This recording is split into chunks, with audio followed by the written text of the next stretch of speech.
Hi, my name is Joe and I'm here with HiFi Corner, and today I got Kevin Walker from Technics with me. But before that, a word from our sponsor. Today's sponsor is Technics, and we've teamed up with them to offer our YouTube viewers an exclusive offer. Buy any Technics from our website, it will include a set of these AZ70s for free. Alternatively, you can go to our website and purchase these for £240, but use the word YouTube as our discount code and you'll get them for £99. I've been using these now for a few days. They sound great. They have active noise cancellation. They come with a variety of tips. These come highly recommended. Now back to our video. Kevin, hey Joe. We are going through the turntables. We are now up to the 1200G or 1210G. So first off, for those out there who don't know what the difference is between the 1200 series or the 1210 series, both in the GR and the G, it's the color, and that's it. The 1210s are black and the 1200s are silver. Now, Kevin, we have hit one of my all-time favorite turntables. It's one of those ones I am still saving my pennies for. It's going to be added to my collection, despite all the challenges out there. I will one day have this in my system. And every time anybody wants to listen to it, I get super excited because how much I love it. Now, for our viewers out there who aren't familiar with Technics, can you explain some of the differences going from the 1500 to the 1200GR, now to the G? Here we are. I mean, I know because when I physically lift each one of them, you can feel the difference in weight. You can feel how the build quality in each one they're all excellent build quality for their price points, but as you go up to the G, I mean, it is a literal tank of a turntable.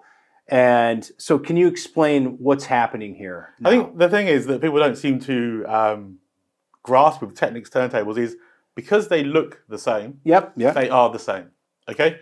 But every single component from the ground up changes. So when you look at the S-shaped tone arm, for example, they look the same, okay? But the difference is that you've gone from a steel to an aluminium to a magnesium. So you're constantly so getting constantly upgrading components. When you look at the platters, so you'll notice that you don't just gain dots. It's not about the dots. What you'll notice here is a very fine line.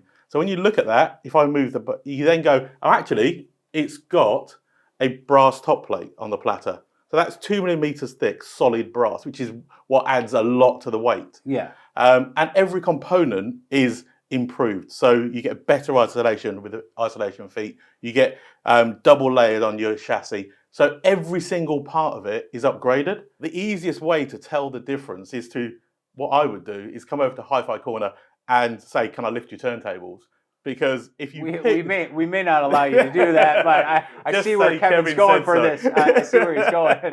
But the difference is obvious at that point. Right. You can really feel it truly is. It truly is. Of course, the sound quality that you get, of course, continually improves as you move up the range. It's not like, oh, maybe I hear a difference. You can literally go from the same cartridge, same head shell, put it on, and it is stack higher, better. And I think the impressive thing is that with the 1500C, you start at a really high level. The standard is beyond what most people could to get such jumps as you go up the range is super impressive.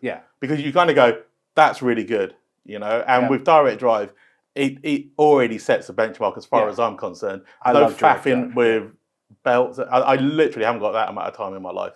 I'm really when we live in a world of the convenience of streaming, surely the convenience of 2 buttons is where we should be. And you mentioned in our last video that they each have the same exact startup time. To get up to speed. So when you hit stop, it will stop, and then when you hit start again, it will go at the same exact speed. Now we know that this platter here is exceptionally heavy. It's got that brass top plate. It's balanced.